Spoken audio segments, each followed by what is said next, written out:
Claude code just killed video editors. All right, cool. Great. Thank you. What does that even mean? If you're not monetizing your voice, you're already Every behind. podcast needs a funnel. Content, clips, consistency, no days off. This is just a hobby.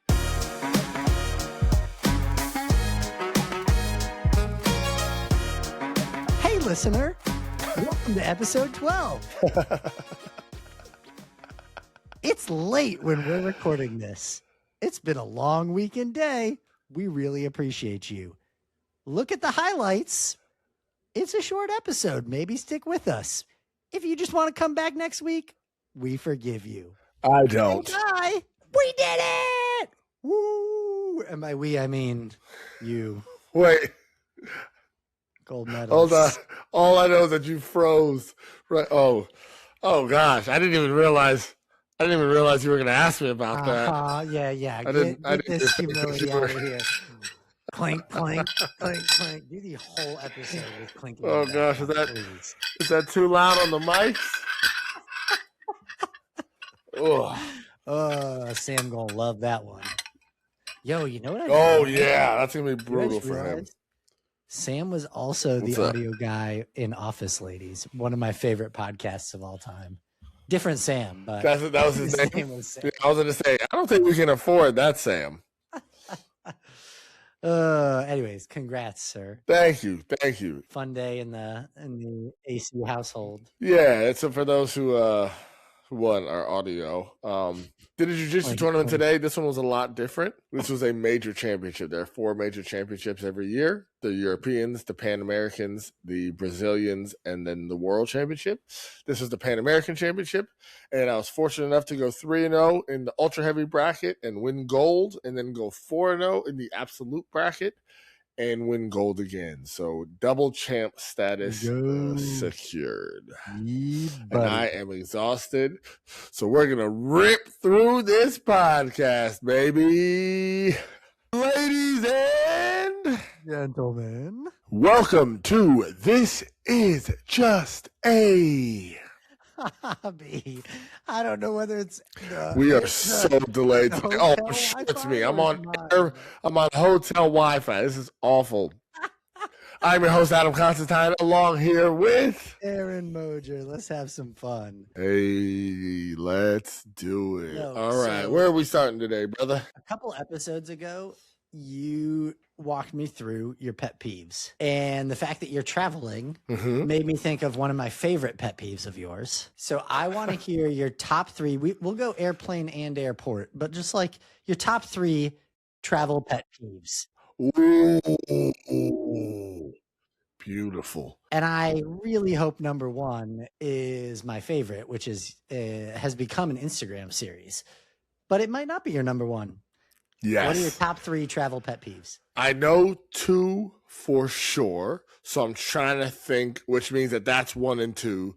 So I'm trying to think of what the 3rd is. Oh, yes. In fact, emotionally, this may be number 1. Yeah. Actually, that one is number 1 that I just thought of. So number 3 is when group 7s line up when group 1s are boarding. I was going to say, that's in my top. So there'll just be all these people. Yeah, all these people around. And I'm like, excuse me, are you group 1? And then they look at their phone. No, I don't think so. It says group 6. What do you mean? No, you don't think so. Please move. You're here. The plane is not going to leave without you if you're standing right here and if you're 30 seconds later. That is number 3. Okay. Number 2 is the one that most people would call my number 1, which is standing up when the plane lands. There is no reason to clog up the aisles. In fact, it's actually worse when you do that because there are people that have tight connections that cannot leave because you decided to let me get my bag. And then how do you feel about applause when planes land or when planes land? About what? Applause. About what? Oh. So most of the time I disagree with applause. If it was a stormy landing, you join right in. Applaud away. Let's go. Do you join in? I do not join, but I will at least allow it. No, I definitely do not join. I didn't. I would probably rather have plane clappers than plane standers. Like plane standers are such a disruption. I think I'm gonna become a plane let's go guy. I would much rather have that. Like when we land, I am just gonna lose my mind with excitement from now on. Just cause a scene. You will get arrested. You will get arrested. Joy. Just joy. Just a lot of hype. It doesn't matter these days. We made it. You know, the miracle of flight. We're human beings flying across the sky in a metal death trap at 700 miles an hour. Like, that joke is not original to me, but it is pretty crazy how we forget that. Yeah, like that is funny when someone's like, when they're like, hey, we have to take a delay due to mechanical issues, and they're like, oh, can't we just go? No. What are you talking? They said a mechanical issue. We're going to be in the sky and you want to just go. Tell them to fix the plane. That's fine. I'll wait as long as I need. You remember when we said this was going to be a fast episode we're going to rip through? What's your number one? Because then I'm going to totally transition us to the next thing. Oh, yes. All right, number one is people that are rude to gate agents. I guarantee you, they are not the source of whatever. Like, oh, it's been delayed 5 times. Do you think they are hitting a delay button? Do you think they are looking at you and being like, Karen haircut, I'm going to hit delay? They are literally the messengers. They are the epitome of don't shoot the messenger, and people do it all that. I cannot stand that, to the point where I will say something.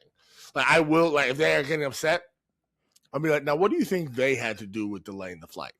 Because you're pretty mad at them. So what do you think they would do? So true. Yeah, nope, I'm with you. That's number one. Get me seriously. And honestly, goes beyond just flights. Like people who are rude to service workers or anyone who is not responsible for the thing that you're upset about. Like, get outside yourself, be a courteous, kind human being. 1,000,000%. Hey, I just texted you something that we'll link out to it somewhere, especially audio audience. So we've been talking offline. Don't watch it quite yet. We've been talking offline about introducing a new block. We've said, hey, this is a lot of fun. We want to keep finding ourselves and like, what is our rhythm here for This Is Just a Hobby? And every once in a while, we want to flex what we do in the workplace. We like to reference it lightly, but let's get like a little more on the nose. So one of the things you and I talk about in our job is quality content. What makes quality content? And we've talked previously about how like rage is the new sells above everything, like rage outsells sex in marketing. So that got us thinking, talking, and we're introducing a new block. We do not really have a title for it yet, but it's basically Rage Bait, Joy Max, or fill in the blank.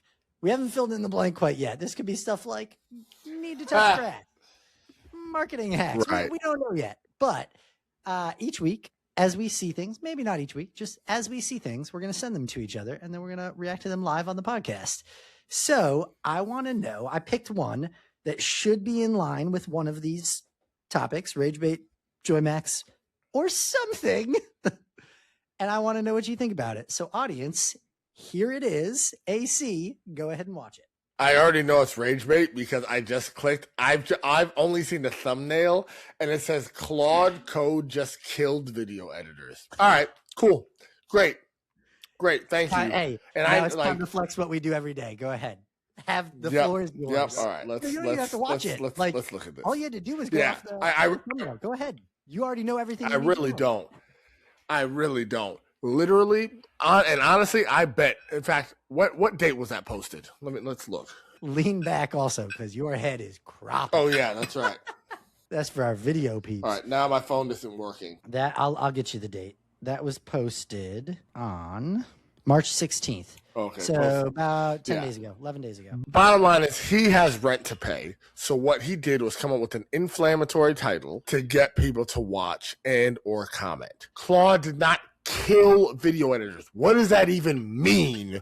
First of all, Claude killed, and also for those of you who don't know Claude is an AI LLM. Also, AI isn't real. LLMs are not AI, but that's another rant for another day. Claude is an LLM.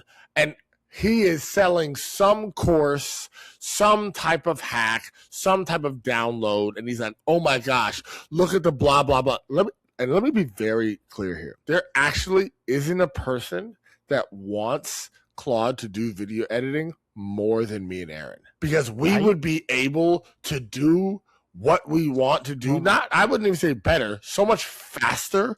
We'd be able to do so much more than we want to do. Now, have we bonded over staying up until 7 a.m. working on an asset? Absolutely. Many? Are we in our 30s and now need that sleep? 100%. But the fact that it says Claude just killed video editors, it's purely just rage bait so that you watch it, you argue, and you give him money. That is his ultimate goal of posting, is to get you to get Instagram to give him money, and I will not watch it as a result of It's that. particularly funny if you go to the comment section.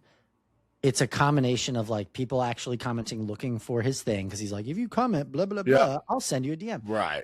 And then it's a bunch of video editors being like, yeah, nah, this stuff sucks. Like, the video edits are really average, mid at best. Like, so, anywho, could not agree more. It was the rage bait for me this week, and that is why I presented it. Absolutely. And I was like, hey, good hook. Dude knows what he's doing.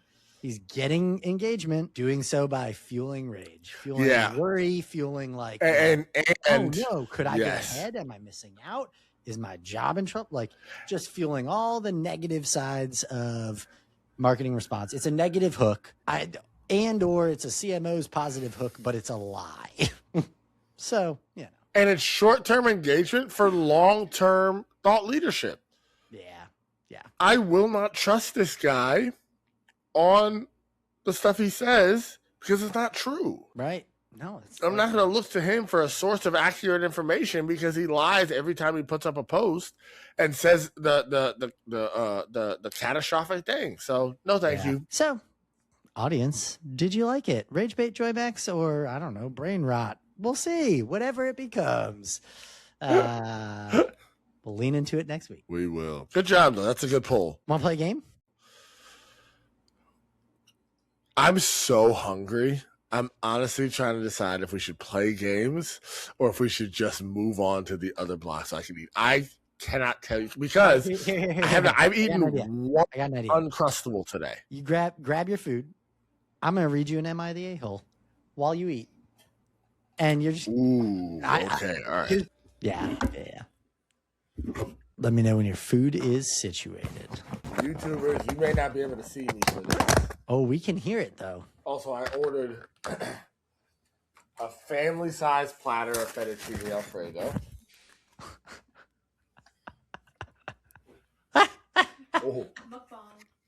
And is that chicken or shrimp? A family-sized platter of chicken parmesan. Yo. I was too nervous. I couldn't eat anything. All right. So, context here.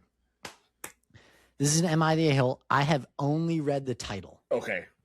Locked. So we are both hearing this on the fly together for the first time, but I need your verdict right off the bat. Am I the a-hole? Peed standing up in traffic jam. What? Peed standing up in traffic jam. So what I'm envisioning here is traffic jam. Someone really had to pee. They got out of the car and just peed right on the side of the road. That's what I'm envisioning. Yeah, if it's on the side of the road, I would say no. Weird, but not the a-hole. Continue. All right, here we go. I am 26, female. Boyfriend is 25, male. We got stuck in an insane traffic jam. Boyfriend was driving. We were at a standstill. Found out later on they'd closed the highway. I had to pee really bad, like bad. I saw that a couple guys had run to the side of the road to pee, and I decided to do the same. It was super open, with a few bushes by the side of the road, really not much cover. I have a stand-to-pee device in my car, but when I grabbed it, my boyfriend got all weird. He said people would see me pee standing up and think I was trans. I said no one would think that. Plenty of women have pee funnels. And that also, I don't care. I have no beef with trans people. He said I should squat. Just to put his mind at ease, I said I didn't want to get my butt and cooch out on the highway in front of everyone or get pee on my shoes. I just wanted it to be quick and clean. He said he didn't want people to look at the girl he was dating and think she was trans or that I should squat like girls do. I'm dying by this point. I finally couldn't hold it anymore, and I really didn't want to show the world my butt. So I ran to the side of the road and slipped the device into my jeans and peed standing up with my back to traffic. No one could see anything. It just slides through the zipper. But I guess maybe if someone was looking, they would be confused? ? When I got back to the car, my boyfriend wouldn't talk to me. He said I disrespected his feelings, but it was 100% an emergency. Am I the a-hole?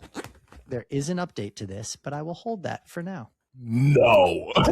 Like, that is one of, to be that insecure. First of all, I have never been like gotten to a destination, gotten home, whatever, and someone be like, "Hey, wait, ain't you that dude that was driving next to me on the highway?" I will never see these people again.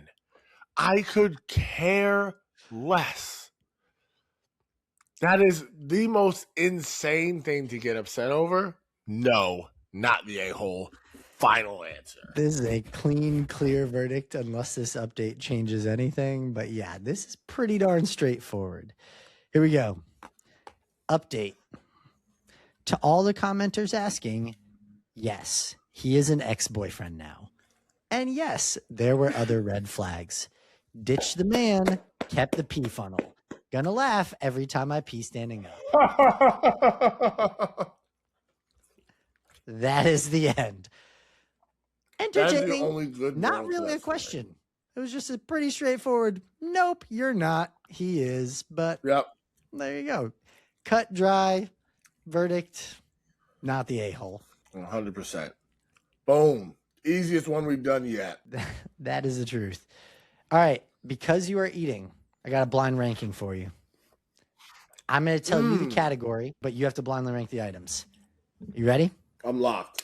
I want you to blindly rank foods that the person next to you eats on a plane. Oh my gosh. I also am going to say I bit my tongue in one of the matches today. Well, not bit. Somebody shouldered my chin. It is so painful eating right now. And then talking. This is brutal. You said God I bit my tongue. His toughest battles to his strongest soldiers, I guess. Truth. You said I bit my tongue and then you paused. And I really thought you were going to say in that last bite of chicken parm and it hurt a lot, but I didn't. And then you were like, actually, no, some dude threw his shoulder or his elbow into me and I chomped down. That made a lot more sense. All right. You ready? Foods a person eats. Also, just so you know, guys, if I don't laugh at something that Aaron says that you think is funny, it's because I didn't hear him because this Wi-Fi is so bad. Or I'm just not that funny. But, you know, either way. That is also an option. That's why I'm telling them that today. So there's a specific because usually you give me a pity laugh. All right, let's get into it. You ready? First one, a neatly packed turkey sandwich. 2.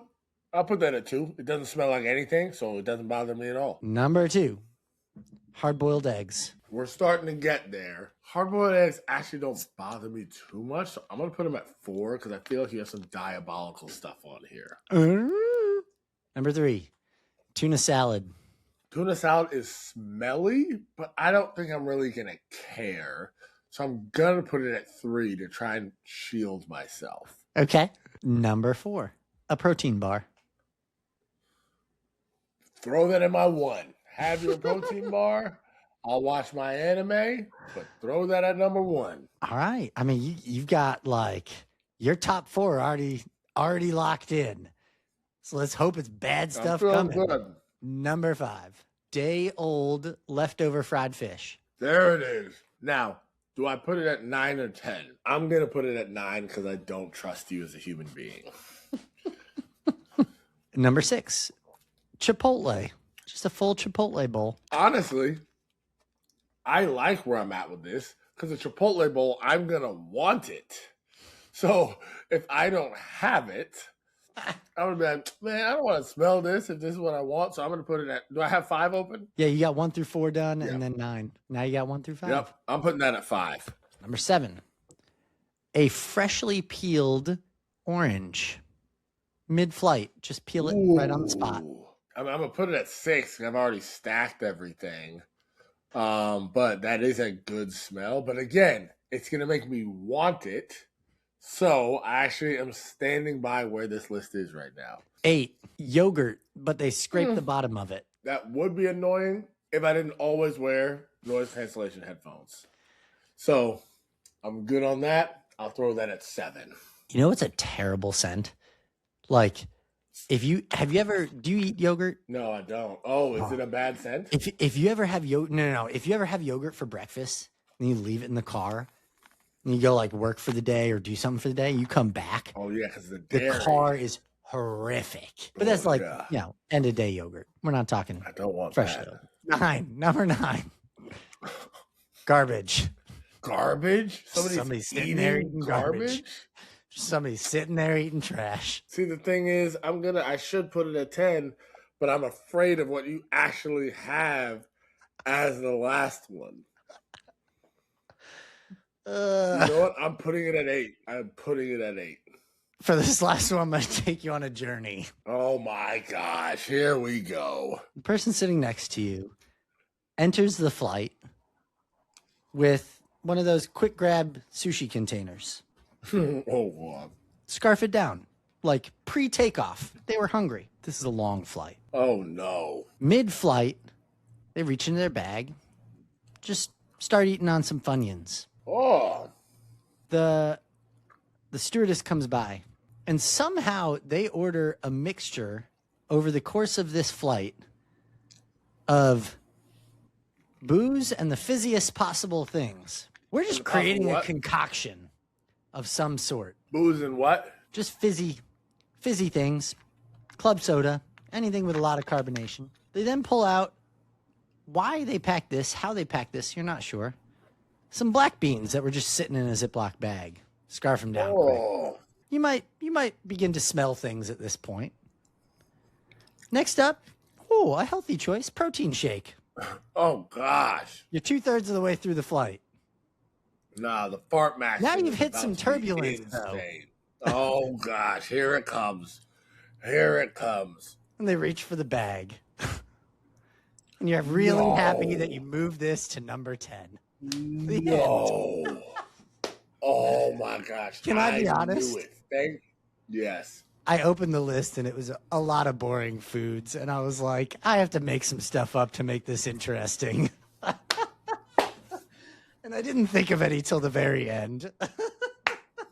But you made a great list. I sure did. I don't know if that block's even going to make it in. Also, you are like on a 3-ish second delay. So this is just a messy episode in general. Oh, it's messy. Good luck, Sam. Messy. Let's go to red. Whoops.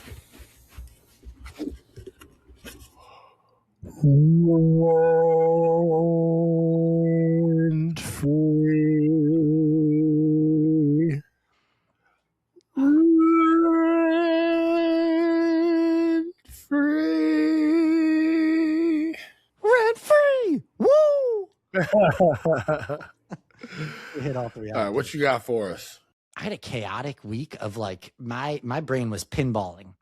So we're going off something just real recent.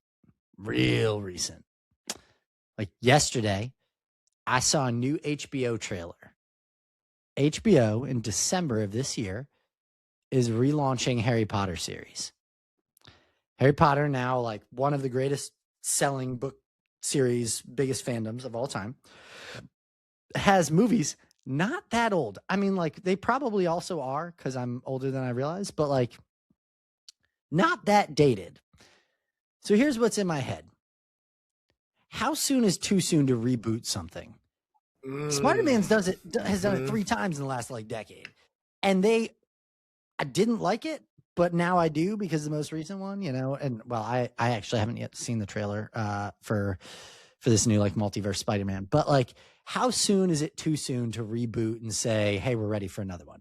Now, I will be clear. I was excited that HBO is bringing it out because I think they're going to be able to get into more of the book lore than the movies were able to. So I think they'll really like do the books justice, or at least I hope that as a fan of Harry Potter. But it had me thinking, it feels like the Hulk did it right. You know, you go all the way back to like the 80s. And then you jumped up to 2009, I think was the next Hulk reboot. So like 30 years. Yeah, let's reboot it. I don't know. A decade feels too short. I don't know where we're at on the timer, but that's what's in my head rent free. Is just how soon is too soon to do a reboot? Famously, I have not seen Harry Potter. Is it a true reboot? Like they're starting from the beginning? Oh, yeah. None of the same cast, full recast.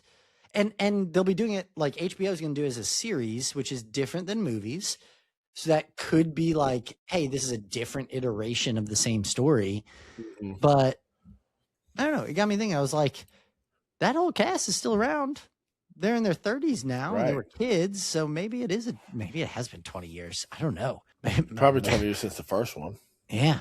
Maybe I'm that old. It's been 20 years for, it's been 25 years for Fellowship of the Rings. My rule is it's got to be at least 2 decades. Maybe 3. Yeah, 20 maybe years 3. I think it's fine. Yeah. I stand corrected. It has been 25 years. It's time for a reboot. Wow. Look at me. Okay. We're back on. I'm wrong. 25 years. It's time for a reboot. I'm 0 for 1 on That's hilarious. Should have just done the research and not brought this to That's hilarious. Nope. I think that's great. I think it's a good question. We got the answer. Your turn. All right. I own a business. And one of the things that happens is you worry a lot. It just happens with everything. And in the business, over the course of, 2 months, the things that you worry about the most, a couple of those happened. And the thing actually that's been in my head is actually a half part that I'll tell you it. My worrying about those every day did not change nor prepare me any better than if I didn't. So what's living rent free in my head is how can I get to a more worry-free mindset while still keeping my passionate edge? Because a lot of times the worry leads me into preparedness, so I am ready for things. But carrying all that worry all the time isn't healthy and doesn't change anything. So that's what I'm going to be exploring over the next couple of days, weeks, months, is how can I have a more intentionally worry-free mindset while still keeping the passion and the joy that I do have in what I'm doing. I like it. And under time, Matthew 6 is my answer to that. Go read Matthew 6. Yep. Later section, I want to say maybe like starting around verse 20 through 33. Something like that.